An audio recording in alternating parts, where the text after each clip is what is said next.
it'd be better if I just had even more horsepower. That's sort of my reason. And I realized the shortcomings of it.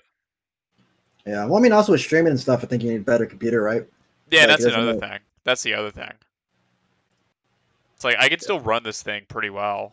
I'm just plugging my stream and everything like that. Mm-hmm. The servers I'm in, so give me a sec. No worries.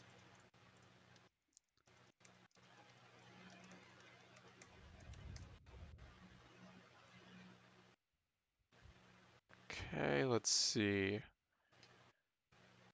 I'm actually kind of glad of how I organized this Discord because it's easy for me to advertise streams than anyone else that wants to do it. Yeah, I didn't. I was like tempted to like tease you and say like, oh, now it's a real Discord because I got all fancy, all the like formations and stuff. I didn't want to, because like not everyone there knows me, so I didn't want to be. I didn't want to look No, like an it's totally asshole. fine. Yeah. It's totally fine. I mean, you've been in the scene long enough. It's like Kevin would Yeah, know, and but like like all the I'm higher ups like would know. nobody. Yeah, but I mean like most people don't know who I am, so I've like done that. I just got to be careful that I don't want to come off as an asshole when I don't mean to. Plus, I think like now at times with like quarantine and everyone has Oh to be on the yeah. internet for so long that everyone's just like on a tighter rope. You know what I mean? Like it's Oh easier yeah. to push buttons. Like I'm not trying to be an agitator. You know what I mean? I'm not trying to. Yeah, Trying to piss anyone off. it's totally understandable too of like why you'd want to do that. Okay, so it's I think I got everything I need stream plugged. So it is now my cat wants to sorry, my cat needs to jump off the bed and leave the room. Give me a sec. It's all good. Do what you gotta do.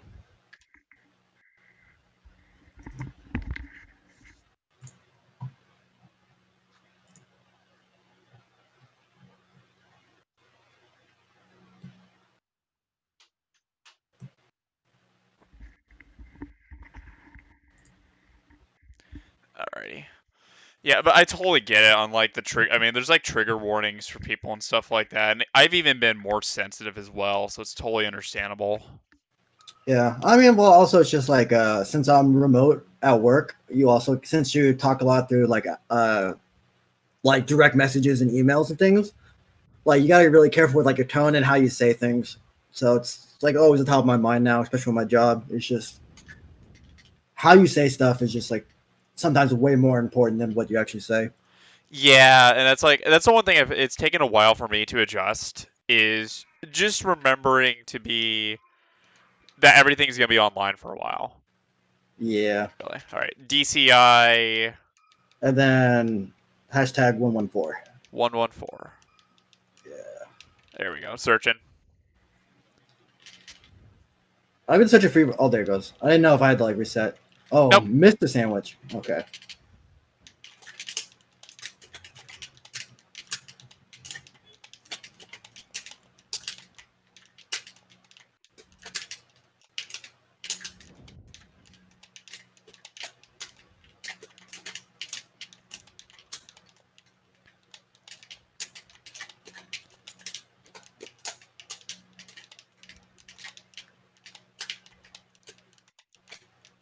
Oops. Oh, That's good. It happens. it was a mind game.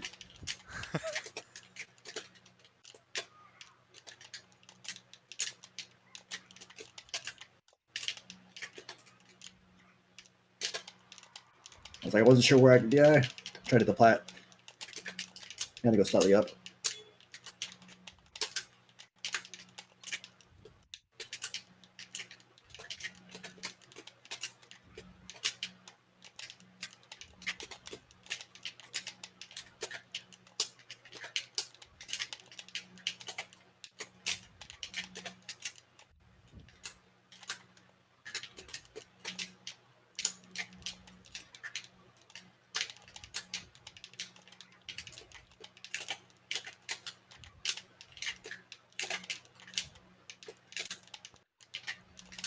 That was it.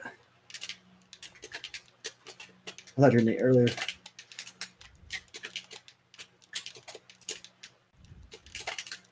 Oh, I missed it. I missed it that time.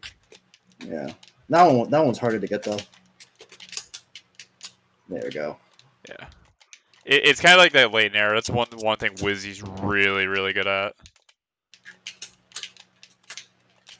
It's like Yeah. Well, I mean, It's like one of my So favorite things about when he plays against Puff is his late nairs. yeah, that's the thing that's weird about Falcon's Nair is that the first hit is just like to stop it before the move comes out. Mhm. But if their move's out, you want to hit them with the second hit already. Well, it's like people are getting good enough to where like they can just they can SDI out of the first hit in air. Like you see it with like when Falcons try to down throw a Marth, they will SDI up the first hit in air. Same thing with Peaches.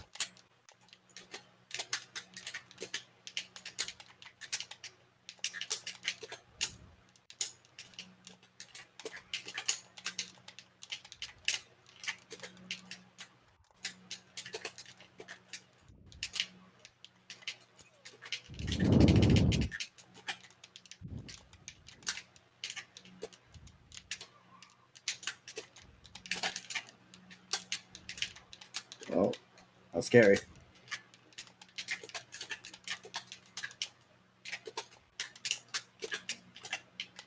Oh, okay, good. We did that roll earlier in the match.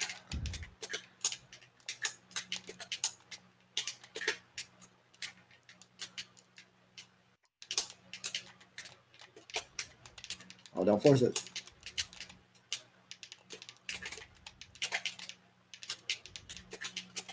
Yeah, that's it.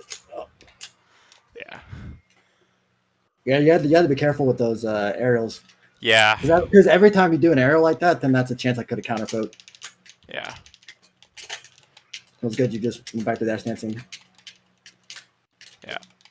That's another thing too. I'm glad that you're playing Puff now. Is I have to work. I have to remember to be just disciplined on dash chancing.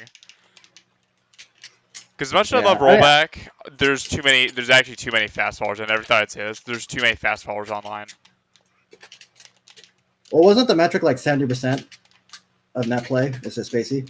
It's just that's pretty much how it is now. And I just honestly, I got a little tired. I actually got a little tired of it. As much as I love fast followers, it got tiring. There wasn't really much floaty representation, or at least like really good floaty representation I can consistently practice against.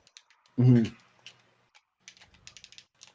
So it's like, whenever I like have Kevin to play or whatever, I pretty much want him like go Marth, Peach, and even sometimes Falcon. Just like anything but like Spaceys, because there's so many Spaceys today.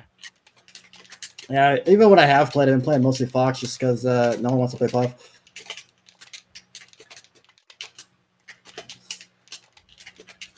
There's like that one guy I did Discord who like specifically asked for space animals. So it's a thing.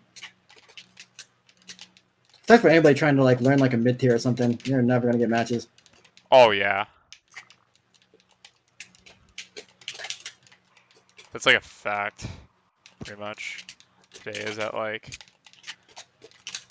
Well, Oops.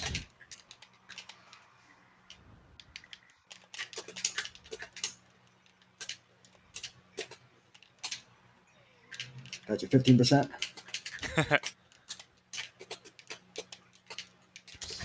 Cute.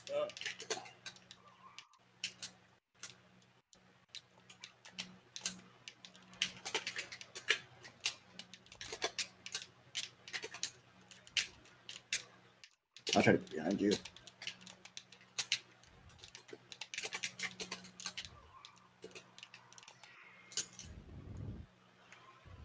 The one thing I always have to be aware of is just when Puff's crouch conditioning, when they're doing way dash downs and just holding crouch. Because my grab will whiff. So it's like, that's why sometimes I throw out the aerials. So it's like I have to keep a healthy balance on when it's good to throw out the aerials, and then also when it's good to just either catch or landing or get it to where they're not crouching. Yeah, the only thing you got to be aware of is power shields, because usually they're just looking actually to see if you jump, but they're not confirming what you're doing out of the jump. Yeah. So when they're ducking, you just look and see if they jump, and then you shield as soon as you see them jump. Yeah. Well, one thing a Nun does too that's really good is he will jab, actually. If you watch like Nun versus the most recent sets of Nun versus HBox, he'll actually jab the when Puff jumps like I just did there. Mm-hmm. To pretty much just to anti-error.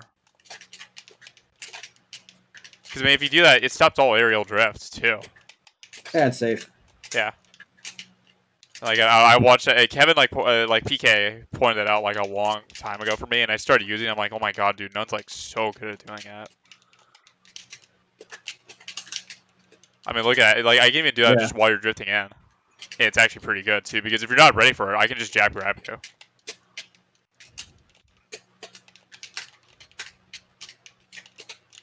Yeah, the only thing I would be careful of is up air percents. When I up air or when you up air? No, like if I do that and I come on top of your head with an up air, you're gonna get tagged if you jab. But yeah. I mean, at like CC percents, you don't, that's an issue. But I'm saying, like, I think that's the main thing you gotta worry about, because that's something that pups do anyway, is that up air. So it's not like a crazy call out. You have them a couple times and they might rest you later for it. Yeah, that's what I was gonna say, because I know up air does lead into rest around like that sort of ish percent, like the 30-ish or something like that on nice push off.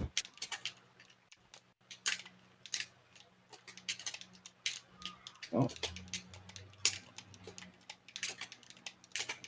Okay, bro. There it is.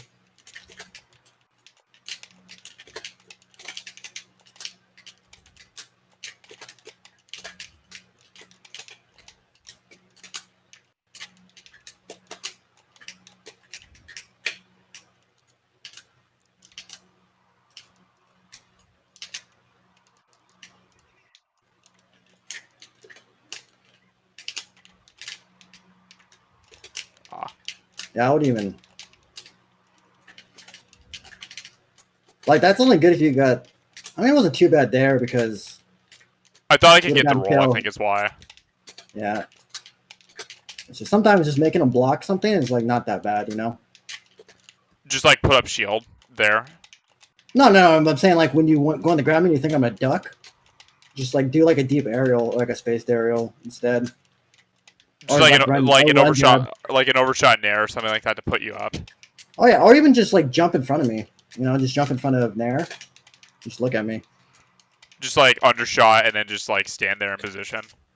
Yeah, because like I've been doing that duck a lot, and your answer has just been like, just keep grabbing. You're not. Yeah. You gotta change your default. Because you're like expecting me to just go into shield when I'm ducking, so you need to like, when you don't know, expect to duck, because that's what I've been using the most. And then if I rotate the shield, then you rotate back to grab. You don't, Okay. Good knee. Oops. You get greedy.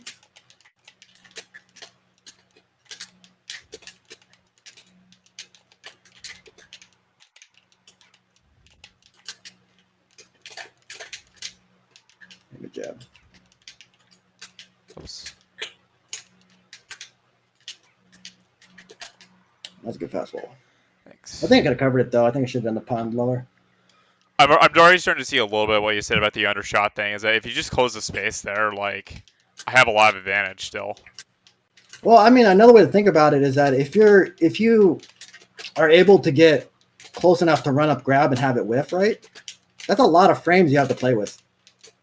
Yeah, it's like even if you whiff the grab there, like or no, I'm saying like in a situation where you want to go for the grab, even if you don't go for the grab, you have a lot of frames to play with. Yeah. So you don't have to like it isn't grab or do an early aerial, Since you're already knowing that they're gonna not do an aerial there, like you have more room just like not fast fall or just dash dance a little bit more, or, so that's what I mean. You have more frames to play with. You don't have to immediately do something. Yeah, because like I'll be in a couple frames of lag otherwise too if I'm in like that sort of situation. That gives you enough time to react or get into a better position to like do a quick option, option out to get you out of that situation.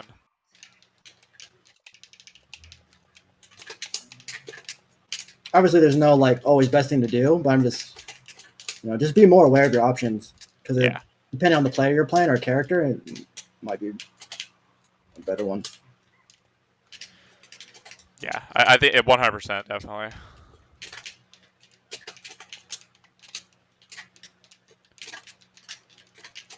It's honestly like I never thought I'd say this. It's like it's so refreshing playing a floaty right now.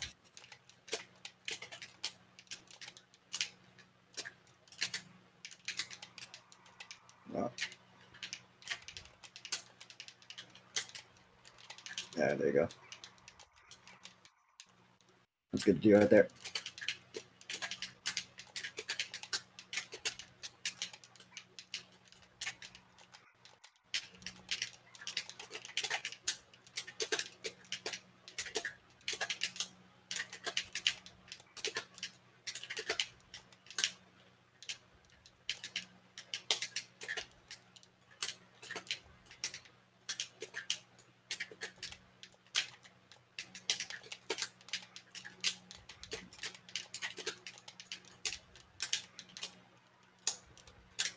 Damn, that was a really good stock.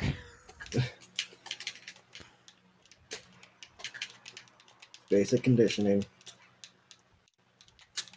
But you saw how I grabbed you twice, and then on the third time, I just did soft aerial again? Yeah, I mean, you're pretty much like, because I never rolled in and you whiffed the grab each time, but like the thing is... Yeah, because you never represented it a jump there, so I just, you know... Falcon has options, but not always a player. And I saw you already scoping the grab because you had grabbed twice, so, you know. Yeah. What fighting games actually have you been playing? I know, like, have you just been playing Guilty Gear, or what have you been playing? Yeah, mostly plus R is what I'm learning right now.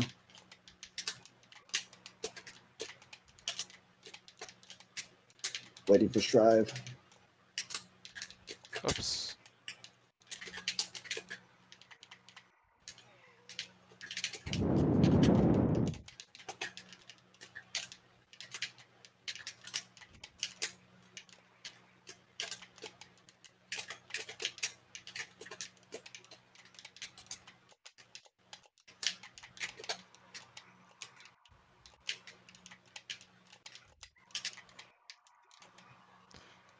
Oh shit, what's up, Cooper? Talking to chat. How have you been, dude? Hope you're holding up well in quarantine. I missed the shit.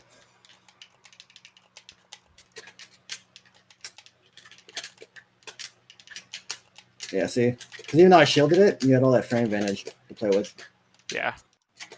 And then once I shield like that, if you go, like, you still thread the throw, but now since you stomped, I can't duck out of shield. You know? So you're like, just by stomping first, you're doing the same mix-up. You're just doing it slightly later and cutting off options on the way. Yeah, because it's just like, you know, and like you said, with the frames to work with too, I mean, there's a lot more I could do of it. And plus, crouch is taken off the table. Yeah, that's the main thing. You just take crouch on the table. Plus, like, what if they fuck up the shield? Then, you know. Oh, yeah, I mean, you just... just stomp, yeah. Yeah, it's like easy money. Yeah. That's good, Cooper. Are you still working at Ed's? What's kind of been just your stuff? I know you've been streaming a lot. I'm sorry I haven't always been able to tune in. I've been busy myself as well. And yeah, sleeping is good. I feel like our sleep schedules make no sense during these times.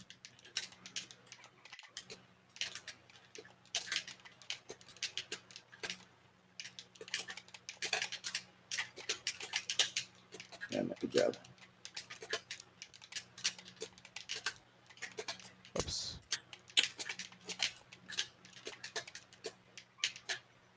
I saw the shield. I saw the shield.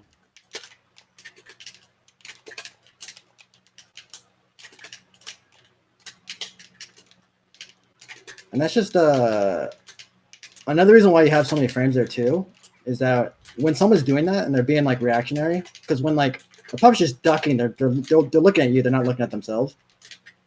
So they're usually waiting for you to do something specific. So as long as you don't do that thing that they're specifically looking for, you can like rob them out of a lot of frames, you know? Yeah. That's why top grab and shit works. Another matchup. Yeah. Oh shit, my bad, Cooper. I knew you or Mac worked at Ed's. My bad. I get your stream notifications, so I know you are streaming. And you did raid me the other day too, so I really appreciate that. Oh, try to do too late.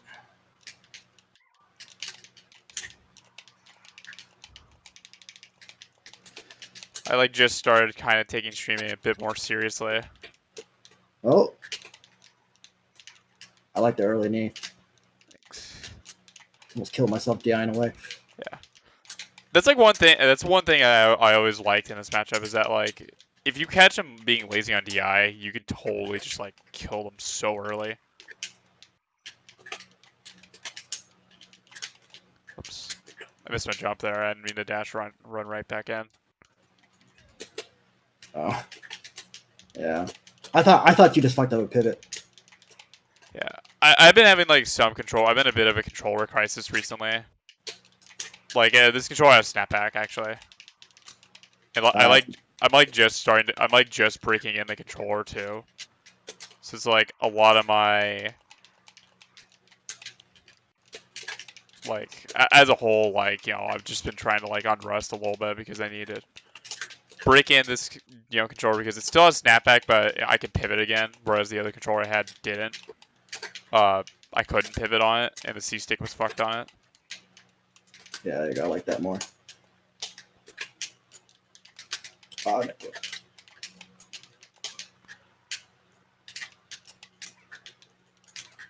Oops. I think I can make that.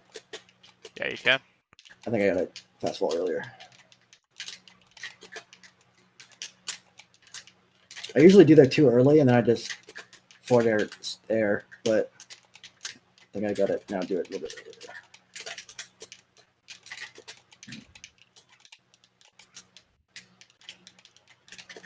Ah, damn. Got a little greedy with the second one. Yeah. I thought you drift a little farther in. Yeah, it's been good. You've been just doing the fast up airs just to cover the fastball early. Oh, damn. Okay, there's a situation actually where that does connect in a knee because they're holding crouch there. Yeah, so you and get you're a little too high percent for me to do it. Oh shit.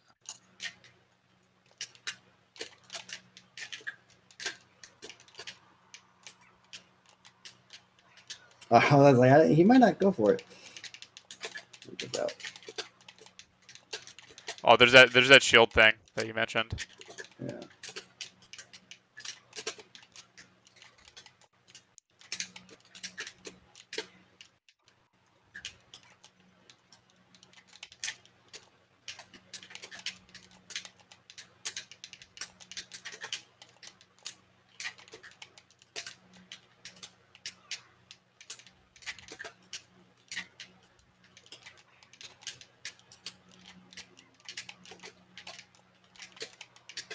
Oh.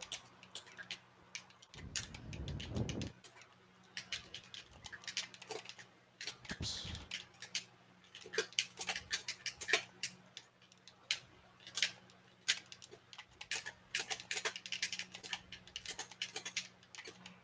Oh, shield tab.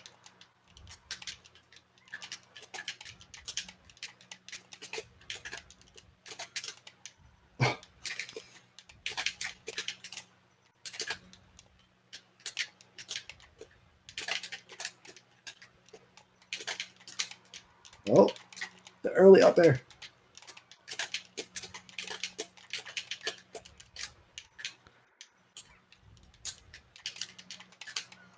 He just went for it. I actually it was meant to be a turnaround there, but it worked.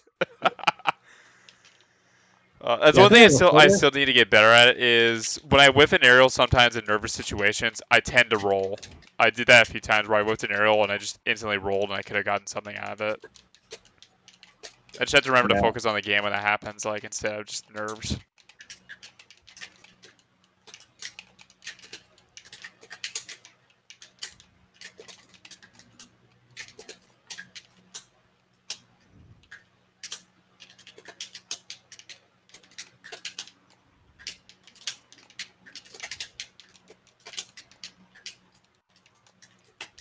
Oh, I was gonna say I love the weight you did there because usually a lot of people they would just try to fall up on the aerial and they just I just hold shield and I just get pushed back to ledge. But yeah, instead you like waited into and I had to but you waited like a little too long and I was able to roll out. Yeah, well, because I missed the wedge. I land on the plat. Yeah. So, but I liked how you did that though. It's important against Falcon. Like, if you just take center stage, you already have advantage usually. So like you don't have to do super crazy pressure on the ledge. Yeah. I mean, his ledge game's decent, but it's like you'd rather just keep him pinned in the corn at that point. Oh shit.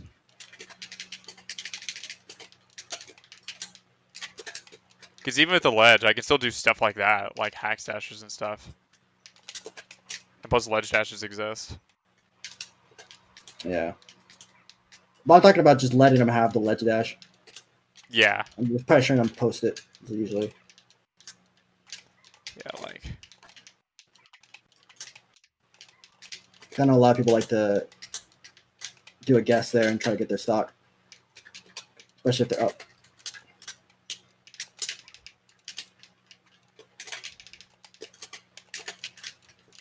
Oh, yeah. Nice tech. Oh, wow. Yeah, I should have neutral tech. Though I'm always scared of neutral tech against Falcon.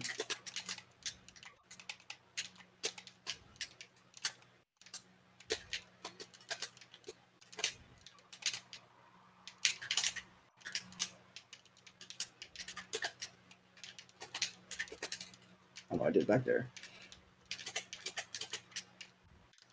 I did the jump in thing. Yeah, that was like that was good. So I was waiting for you to whiff and just grab me. That's not useful. Oh shit. I almost killed you off top. Oh, you hit my foot. You hit my toes. Twinkle toes.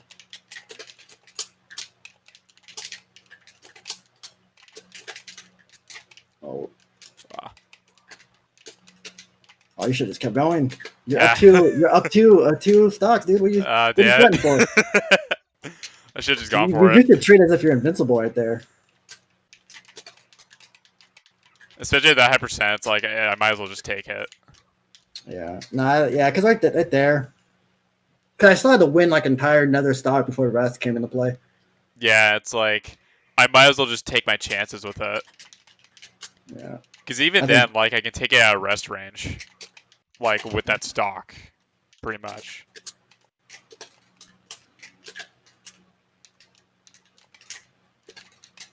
Oh, I tried it up tilt.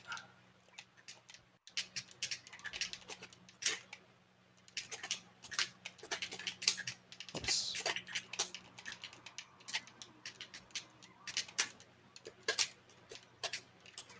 Oh damn, you caught it. Oh, I tried to get under you.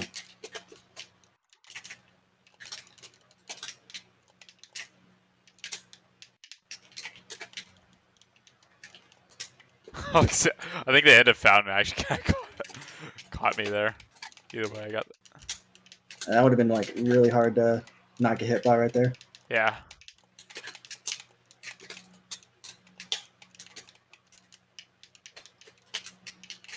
Was that good how I laid off there? Or should I just gone for the grab? I think they're fine. I mean, it's never like that, right? Like what you should always do. Like certain options are better against certain things. Yeah. Like I don't know what you expected me to do there, or what you valued, so I can't answer that for you. Yeah. You know. It was perfectly fine as an option. Yeah. But I mean, like. Yeah. What I was looking for out of that situation is that like I thought you'd jump out of shield. That's why I laid off. Yeah. Then that's okay. Then you can just watch me. Yeah. Oh man, I could have followed it up.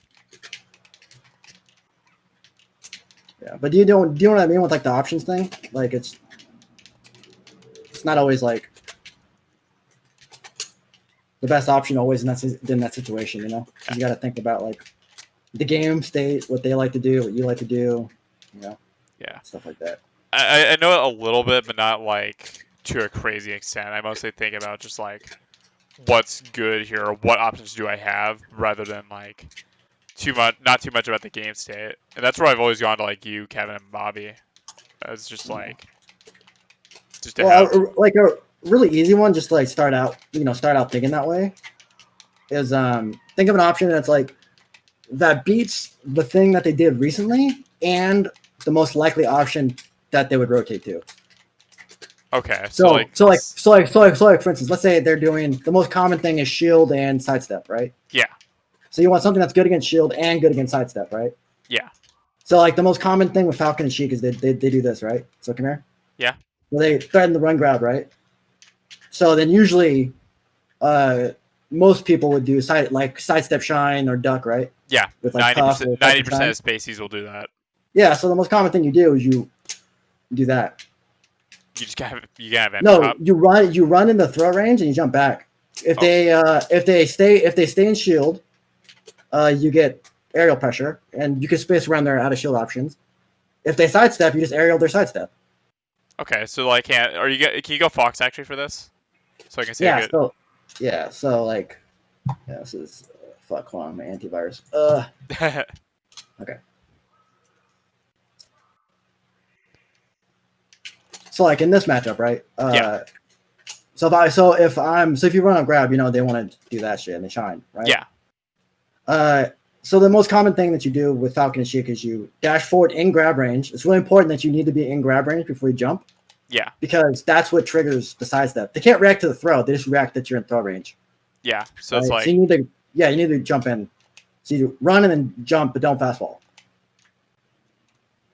So like let me show you what Falcon. Okay. Yeah, I'll just say Falcon in this case. Yeah. So like this, right? Yeah. That. See what I mean? Yeah, because like I'm shielding here. That's a lot. Yeah. Still pretty good pressure. Yeah. I'm gonna go Fox real quick. I'm fucking it up, but So like I'm gonna just like spam spot touch. Yeah. So I mean it's kind of weird because like so when I land, I'm gonna dash throw. Okay. So like that, right? Yeah. So then come back. So I want you to like sidestep it. Okay. Oops. Yeah, it's a little hard to. As soon as I land, yeah. But you get the idea. Like I would whiff and you shine me, right? Yeah. So instead of that, and then you'd knee or stomp. See? Yeah. But then if they stay in shield, so like stay in shield, then you can like knee their shield or land. I don't know. I can't. I used to play this character. Why can't I do that? Okay. So you can do like deep knee or deep up air, right? Oh, you see people do that, right? Late up air. That's something Wizzy's really fucking good at. Is that he'll do that late up air for John Shield. He'll do like late up air on shield and jab and stuff. Yeah. So for instance, like that's good against shield and it's good against sidestep, right? Yeah. But let's say there's somebody who's gonna like Sheik who doesn't have a shield, or like Peach who wants to refloat, or somebody's jumping a lot, right? Yeah. Then with Falcon, you probably want to do like double aerials. Yeah. Right. Or you do like deep aerial, early aerial, right? Yeah. Fade back nairs and stuff like that. Yeah. So that's good against shield, right? Because you still space double aerials, but if they jump, they get tagged. Yeah. But then that's harder to get the on the sidestep, depending on the range, right? Because you need a lot of frames to get close enough. Yeah. So it's also like, for instance, if you combine it, you can do stuff like jump. Oh wait, he didn't shield. He shielded that. I did deep. I think he's gonna jump. Then I'm gonna do light aerial. So it's like my like first layer is going for the shield or sidestep. Oh, I failed. He still did the shield. Whatever. I'll use the frame advantage. Now I'll go for the jump. Yeah. Or I'll grab if I think it's gonna grab, or I'll sidestep or dash against grab. Yeah. The other way people do is this, where they do that, most common. So if they're slow on the shield, or they sidestep. That's where the dash dance grab comes in, because like I'm just holding shield too, and it's like. Yeah, but thing is, it's like this is really bad against aerials. Yeah. Or way dash back, or roll back. Yeah, because like whereas like the jump. Like try dash grabbing me and I'm a roll. Yeah. Like it's hard in melee to time it up. But like the other thing about the empty hop that's really good is you can cover the roll in too. Yeah. So if they roll in, you do that. They sidestep, they do that. The stand shield, you do that. Yeah. Well, EC2 like none will do like down throw, turn around back air, too to cover like literally almost everything except the tech roll in. But the thing is, like, even if they do the tech roll in, none is still in a good position to do it. Yeah, that's the risk reward, right? That you control. But I'm saying like the best thing to do, and it's really easy to be like, oh, excuse me, this does like the most damage in the situation, therefore it's the best, or this covers the most options, but it's the best, right? Yeah. But that's not always the case. Like let's say you're Falcon, right, and you're in a range against like a floating, and you're in like down throw knee % to kill him, right? Yeah. Even though this aerial stuff will cover more options. Yeah. If you're confident he's gonna shield, just fucking kill him. Just fucking kill him. You know? Yeah, because like if you just grab an knee and they're not ready for it, I mean they're just dead. No, not like no. Don't think of not like they're not ready for it because they're shielding for a reason, right? Yeah. So you represent other stuff, so you condition them to grab. So there's a reason why they shield. You're punishing them because you're representing other things. That's what I said about this. So you're getting them to shield, is what you're saying. Yeah, well, like if the only thing they're afraid of in a situation is grab, they're gonna always evade the grab because that's the only thing that threatens them. Yeah. Therefore, grabs are better in situations where other things not grab are equally or scarier. Okay. Does that make sense? So like that's why they'll run up first. Because if you just do this, this is never gonna catch somebody who thinks you're gonna grab ever. Yeah. Right? They're always gonna think you're gonna aerial and then they're gonna like but aerial if you do back. this, even if you pull it back, if you do that stuff, right? Then they're starting to block that aerial, then you grab them. Yep. That makes sense. So like pretty much so throw out aerials if you think they're going to jump. But and that will or throw out aerials to condition them to shield. And then when they start shielding, that's when you start grabbing. Yeah, because you want to give them something that's really good to shield there, and then don't shield. Yeah.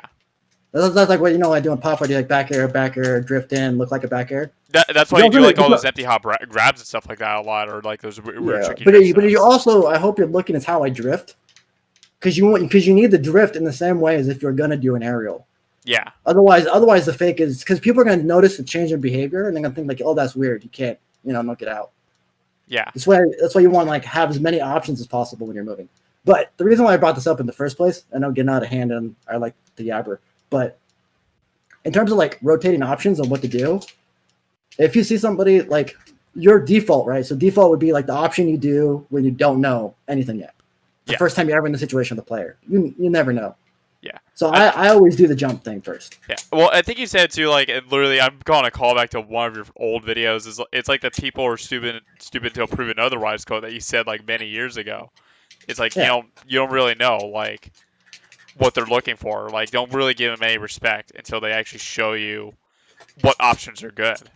Yeah, exactly. Like, that's what I mentioned earlier about the all because Falcon has options doesn't mean that you have options or otherwise or stuff to do. Yeah. But the rotation, I want to finish this thought on the rotations idea. Is that let's say we're in a very, very, very first situation and I do the jump right here, right? I got you whiff an aerial. I'm in a pressure situation and I do the jump thing.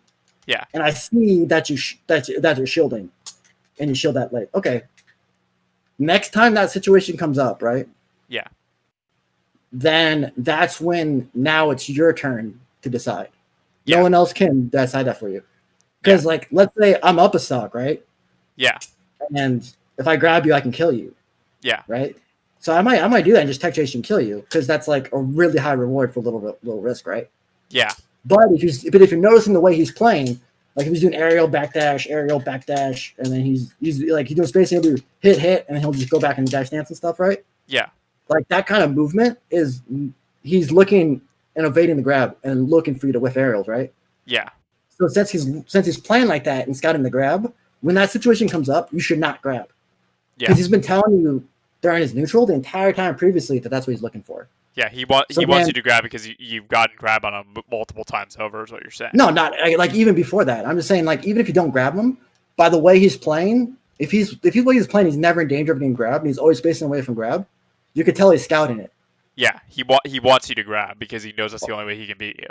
Or step back a little bit. I'm talking about like if let's say someone's doing this right and then like dash dancing a line, they're waiting for you to whip an aerial, right? Yeah. Or they're doing like aerial dash back or that dash back, right? Yeah. Or aerial dash back, right? Yeah. So stuff like that. It's generally people do that when they're trying to evade a grab. They're trying to dash back the grab. Yeah. Because late aerials and stuff will catch a dash back. Yeah. So when you're in a pressure situation, again, they're probably going to avoid the grab. Because even though this is only the second time you've been in the situation, they shielded it the first time. Yeah. And then then the situation comes up again. So now you got to think about where he would rotate to. So when I talk about where they would rotate to, is that when a situation appears again, they need to rotate their options. Yeah. So like, what are some of the most common situations, like options that Fox has right here, like in a pressure situation? When you're just like dash dancing around, pretty much. It's when it's imagine we're in a situation where I could dash out grab.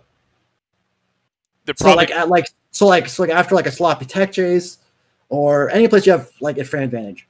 Yeah, so like so up tilt's a big one. They're probably gonna up tilt. They're probably gonna shine. They may nair. Their spot dodge. We already talked about spot dodge. And the roll, but there's also one and the roll. Well, there's also retreat the platform. Yeah, if there's a platform or jumping, and also dash back, right? Yeah. Okay, and then I told you about in neutral, right? How he's been avoiding grabs mostly by dash back and doing deep scout jumps. Yeah. Where he's scouting you to do something before he comes down with the aerial. Yeah, I'm just dash dancing around here waiting for you to do something. So now there's a situation where you are threatening to grab. Yeah. What is he probably going to do? He's probably going to throw out an aerial, is what you're saying? Yeah, he's probably going to throw an aerial, or he's going to run away. Yeah. He's not going to sidestep. He's not going to roll forward. He's not going to do an aerial forward because you're in dash stance. Yeah. But you see, like, Fox has those options, but because of how he played in the situation, he's probably not going to rotate that way. Yeah. So now you want to think of something that's going to probably hit a lot of those other rotations, which is like late nair. You know, you can do late nair. You can do like more of dash dance and try to chase. You know what I mean? Like if they jump, just chase them. If they dash away, just push them towards the ledge. You know, you can do stuff that's more vulnerable to like instantly run forward nair or like roll forward, right? Do you think like an overshot stop or like any sort of stop would be good here too? Yeah, I mean it's kind of like it's weird because like it's not a match, so it's like I'm relying a lot on your imagination. Okay. Like imagine the situation, like imagine a scenario where this happens. Yeah, this is just what I'm envisioning. I'm envisioning like a stop being here or a knee being here. Yeah, and this kind of situations happen everywhere, like when you're doing spacing. Yeah. But like the main thing I want you to get out of this is the idea of when situations start repeating themselves, people are going to rotate their options. So like what they do can help you tell what else you're going to do. So like do an option that beats what they did and beats an option or multiple options ideally of where they're likely to rotate to. Okay, so you beat the first option, but you cover the potentially the next option you think they're going to do.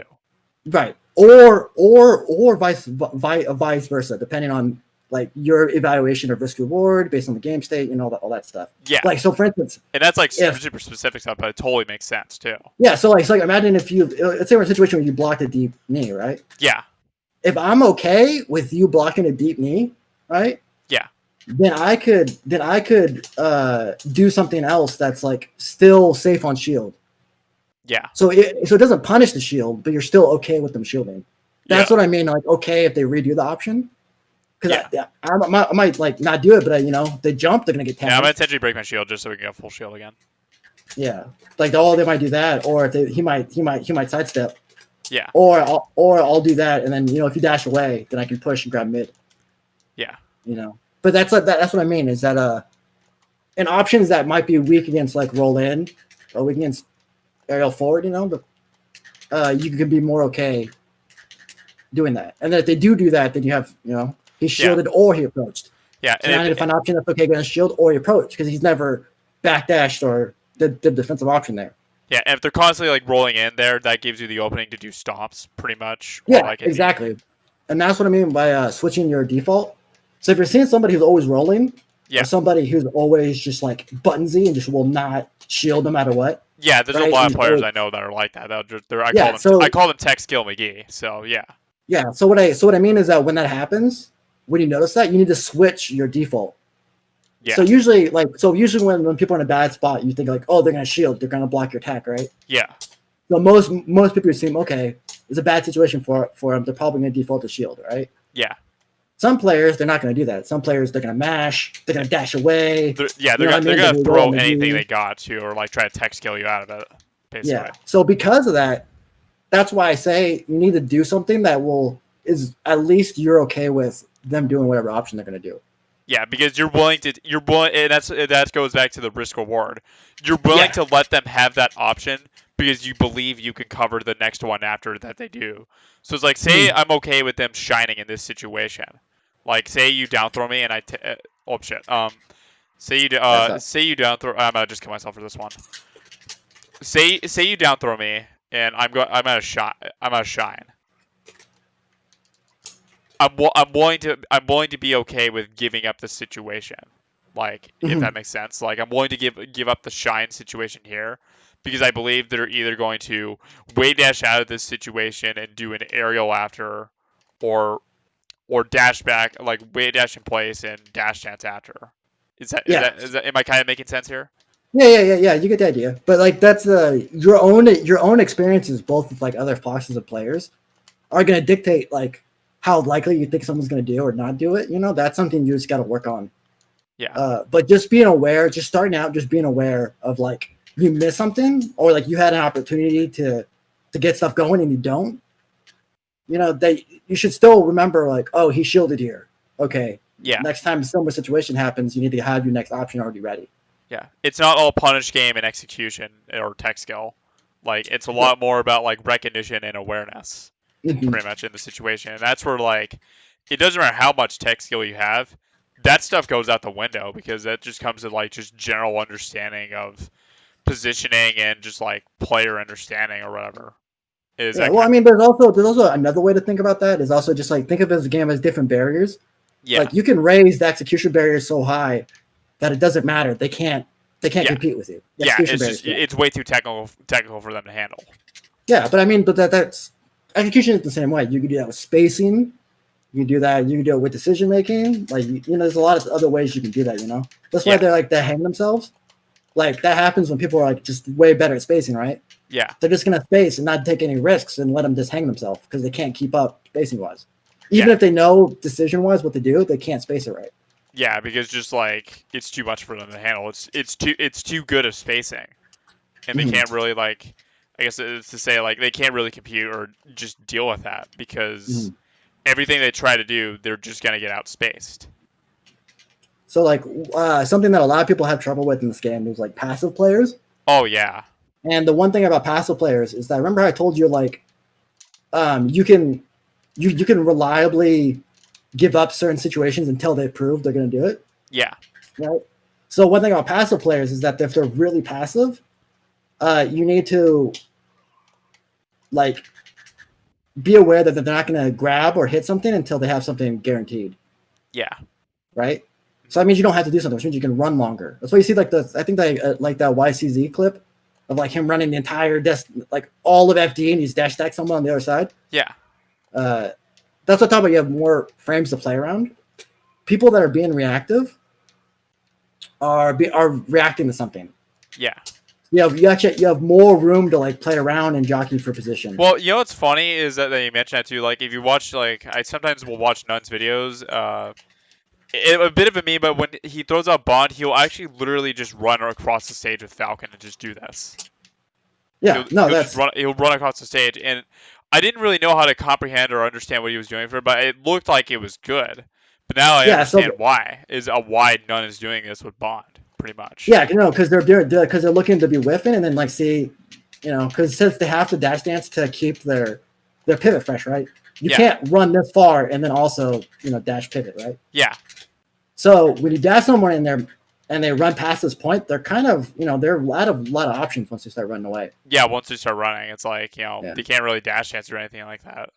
Yeah. So but usually, because I don't know, do you look at your character more or their character more? I mostly have been looking at their character more as of recent, but yeah, that's what you always do you think I should start looking at myself more as a start? No. You should look at them more. The only time I'd recommend like really focusing on your character would be times where you're in like really defensive situations on your shield. Yeah. And I would say that just because you're trying to get the spacing right of like knowing like really focus on like your near spacing or like how far they're spacing or when you know what I mean, their distance that they are from you. Yeah. But anywhere besides that, I would always look at them. So when you're running forward. Yeah. I know we're talking about a whole bunch of shit, but we rarely get to talk, so I'm just dumping shit. Yeah, but I'm glad that it's on stream too, because then I can just like compile it into like literally a separate video. If you want. I think it's good knowledge. I was about to say something else I forgot. What was the last thing I was talking about? You were talking about like if they're running in. Oh yeah, if they're running away, because you can like, running chase away. them and they go do that. Yeah. So one of the things you want to do is that when people react to stuff, they're not reacting. They are reacting, but they're not reacting the way that a lot of people think. Like I remember that some people had said, it's like, oh, Armada reacts so well to these back airs. Yeah. You know, he's reacting to these back airs and stuff. Yeah. He's not reacting to like, oh, he did an aerial. It was this aerial. He whiffed. I was in range, so I did an aerial and I whiff punished it. Right? Yeah. It's not that. Yeah. There's a lot of situations where, like what they're likely to do from this position. So if you're looking at me, let's say you're like dash dancing, right? And you're 100% looking at me, right? Yeah. As soon as like you see me jump, you're gonna assume an aerial or that I'm just like double jump, right? Yeah. So you decide like, oh, he's probably gonna look for an aerial. So as soon as I jump, then you react. Yeah. So you're not reacting to jump and aerial and whiff. You're just reacting to only the jump. Yeah. So the same thing with like dash dancing, right? If you're someone just dash dancing, run at them, and then while you're running at them, just be really careful about the dash forward grab range, right? Yeah. Let's just like meet in the middle. But let's say we're both in dash dance range, right? Yeah. And I'm threatening doing an aerial and I'm threatening run up, right? Yeah. That means you have to get more space to allow that to breathe. So it'll whiff if I do it. Yeah. Right. So it's like get I can push position. You to get out of position to where that grab whiffs is what you're saying. Yeah, but I'm saying even without doing the aerial, if I'm just watching you dash dance, I can run forward or just do these dashes, right? Yeah. And chase you down and still push you away. Now I just stole mid without doing an entire aerial. Yeah, it's very gradual. You don't even need to commit to anything, too. Yeah, but I'm saying like you could do that just to confirm whether or not they're passive without risking anything. Okay. Because usually what happens is that people will like, oh, I'm gonna do this. They whiff an aerial, they get grabbed, they died. It's like, okay, I guess he's being passive. Yeah. And then their whole stock down and they lost momentum and, you know. Yeah. But I'm just saying, just by doing this, like, I'm not sure if he's going to play passive yet. So I'm going to play around his dash dance grab range, you know, and I'm going to threaten some stuff, but I'm not going to do it. So I'll be in range of doing stuff, I'm not going to do it because I want to see how he reacts. Yeah. And then if they come forward instantly trying to beat out a potential aerial, then you know, okay, this guy wants to fight. If he's just not being patient, then okay, then I can take mid or I can push him out. Yeah. And then now that I know then next time, then you can do the aerial. Yeah, so it's like if they're like constantly like kind of moving like farther and farther away while you're dash dancing closer, that's a sign that they're passive. Yeah, or they're looking for you to whiff or like to whiff something. Yeah, you know? Okay. But if they're not doing that, is that your sign just like throw out like a knee or like some sort of move to like that's up to you. Remember what they're doing and what they're probably gonna rotate to. Okay. So if they're being passive, you know, you need to do something that's good against being passive, but you also need to be because they're watching you too, right? Oh yeah. So like you need to also be aware of what the option they're going to rotate to, which is either punishment to you or something even more safe. Okay. So somebody who's usually doing this isn't going to do an aerial until you jump or do something, right? Yeah, they're usually waiting for you. Yeah, or they're just feeling you out, and then you can jockey for positioning, and then based on how they're jockeying for it, this takes a lot of matches. But if you start focusing on this kind of stuff, you'll start picking up and see what I understand. Okay. But like you want to watch them, you know, before you commit to like an aerial, right? So you might be doing this, and it's just like, okay, I'm just gonna check the short hop, and I'm gonna check the short forward. Okay, you didn't do it. Yeah. But I spaced it in a way you can't punish me. Is he gonna run forward and try to pressure him anymore? Yeah. Or is he gonna set up and try to hit the aerial? Yeah. Is he just was so committed that he was looking for a shoot in, so you went way far back on my aerial, you know, then. Yeah. So like you did a space nair to the point where I can't reaction up smash you on the jump. Yeah, because again, you want to be safe on like what the answer is. Like if you think they're gonna rotate, that they could whiff with an aerial, or you know, like Bobby, right? When you're playing Bobby, he's constantly looking for like, if I nair here, would I have gone through? If I naired here, would I have gone through? Yeah. And if the answer starts becoming yes a lot, he's gonna start nairing. Yeah. So, but I would just say, just to start out, I would just recommend on options like that, both in neutral or disadvantage or advantage, is the option that they did and one option that they're going to rotate to, and just focus on that. Okay. And then if you just start focusing on that, I think you'll start getting a lot clearer. Something that's probably going to happen is that you're probably going to do your decision too late. Is probably how it's going to start.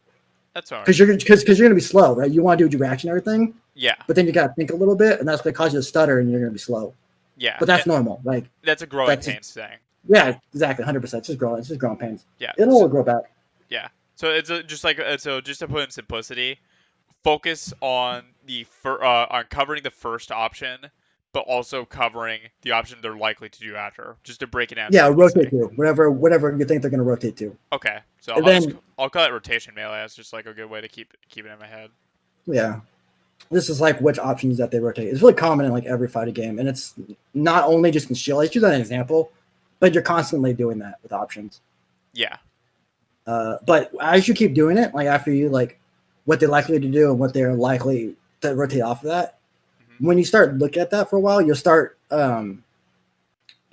like seeing patterns. Yeah. Right. You'll start seeing stuff like, wow, he rolled here and I punched and he stopped rolling.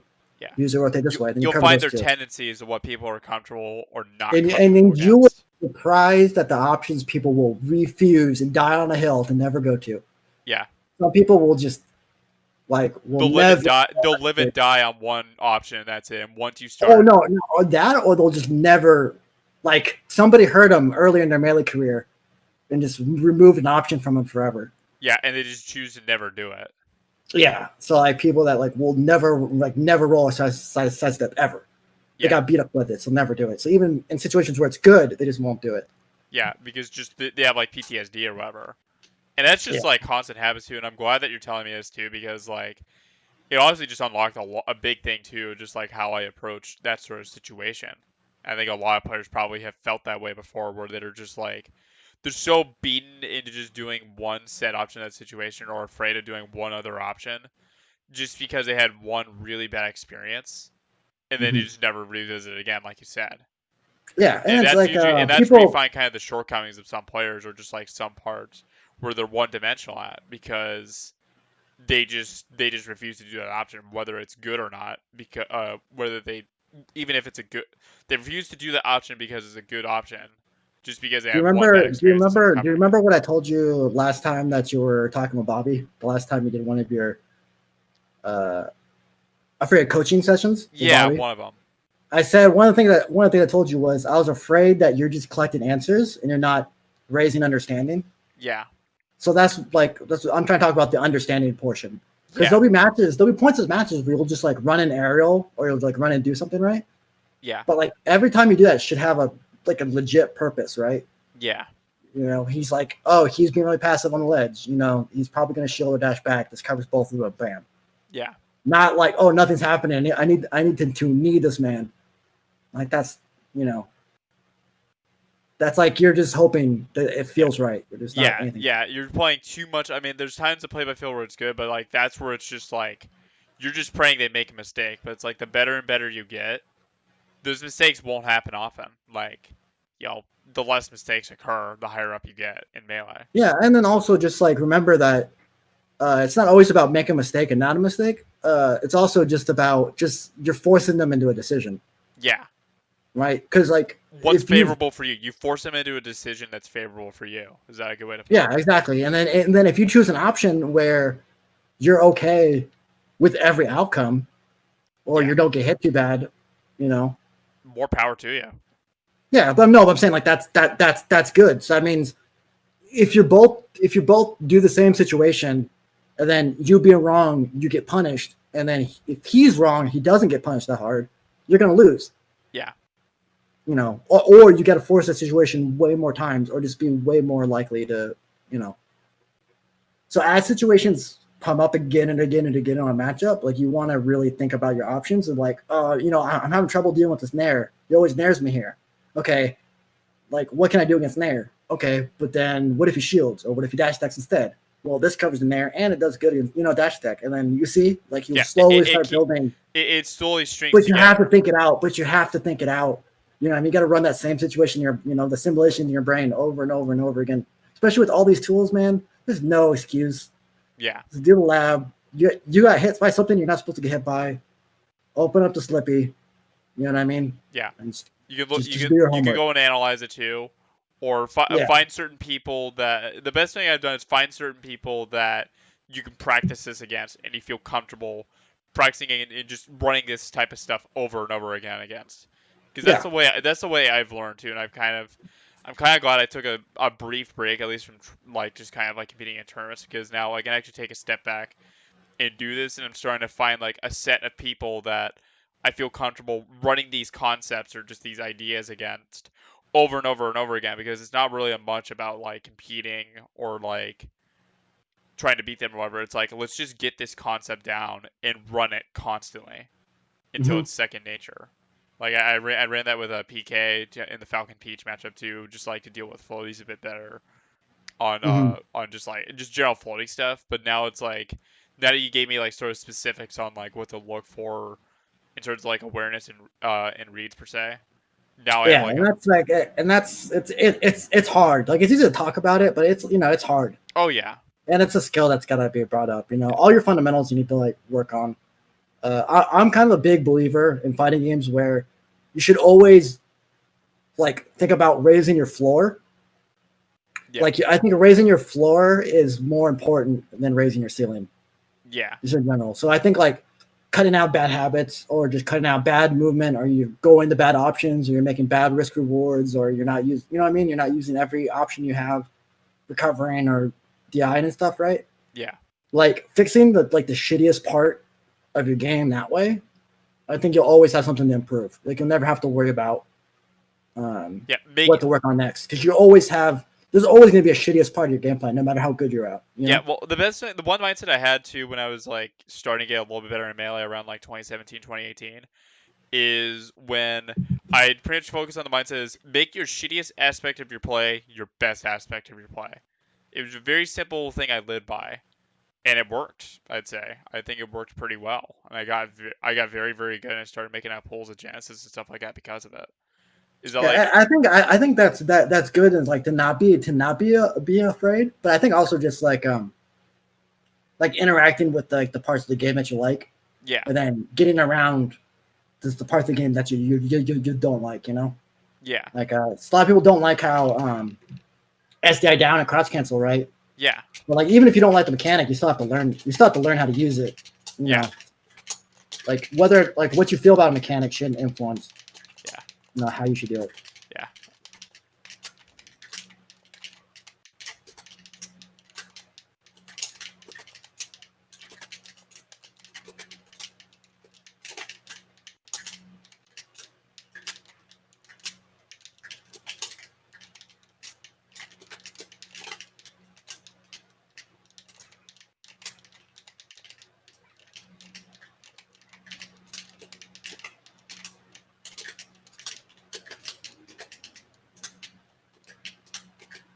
That's it.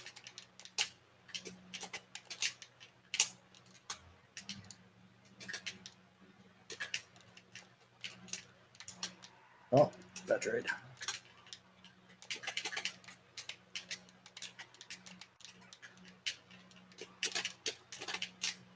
Oh, getting a little buttery.